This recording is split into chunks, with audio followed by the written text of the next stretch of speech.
11เนาะแจกข้อ11ต่อซึ่งว่าคำถามมีอยู่ว่าเนาะแหวนกลมอันหนึงมีระยะซุ่ม f เพิ่นกำหนดเอาวัตถุจริงจะมีขนาด2เซนติซึ่งว่าบ้านตั้งซักแก่นต้นและห่างจากจอบทรงแหวนเข้ากับเสาเซนติ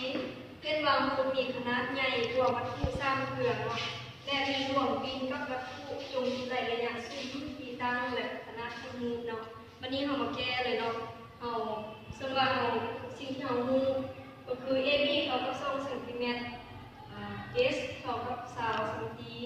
A คิด B คิดเท่ากับ3เทื่อของ AB เนาะวันนี้เพิ่นได้สอบอยู่3ระยะก็คือจุดซุ่มขนาดของมูลที่ตั้งของมูลเนาะวันนี้ก่อนที่เราจะได้จุดซุ่มหรือว่าที่ตั้งของมูลเนาะเราต้องมาสอบขนาดของมูลก่อนเนาะขนาดของมูลเราจะสามารถสอบได้เนาะเพราะว่าเป็นให้หาลาระยะของที่ตั้งของมูลเนาะจะเท่า3เทื่อของมูลวัตถุอันเนาะ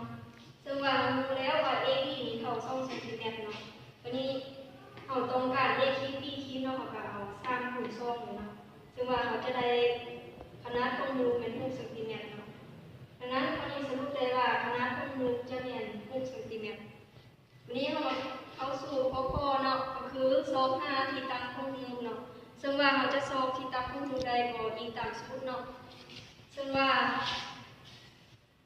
ขนาดของมูลส่วนให้ขนาดจริงของวัตถุเนาะจะเท่ากับที่ตั้งของมูลส่วนให้ระยะมูลเนาะอันนี้เป็นสูตรการสอบหาเนาะซึ่งว่าเรารู้อยู่แล้วว่า A คิด B คิดนะของมูลมีเท่า3เทื่อของวัตถุเนาะเอาก็ทดเอา S คิดเนาะหรือว่าทดเอาที่ตั้งของมูลจะได้3เทื่อ AB ส่วนให้ AB เท่ากับ S คิดส่วน3เนาะซึ่งว่า AB กับ AB เราสามารถขัดกันได้เนาะจะเลือกได้3ดังนั้นเราทดได้ S คิดเท่ากับ3คูณ3ซึ่งว่าเราจะได้เป็น60เซนติดังนั้นข้อนี้สรุปได้ว่าที่ตั้งของมูล S คิดนี้จะได้60เซนติเมตรเนาะวันนี้เรามาเบิ่งข้อเลยก็คือ25จุดศูนย์เนาะจุดศูนย์เขาจะมีสูตรการคิดลาย25ก็คือ1ส่วน S จะเท่ากับ1ส่วน S บวก1ส่วน S ขีดซึ่งว่าเราทดเอาระยะซุ่มเนาะก็คือ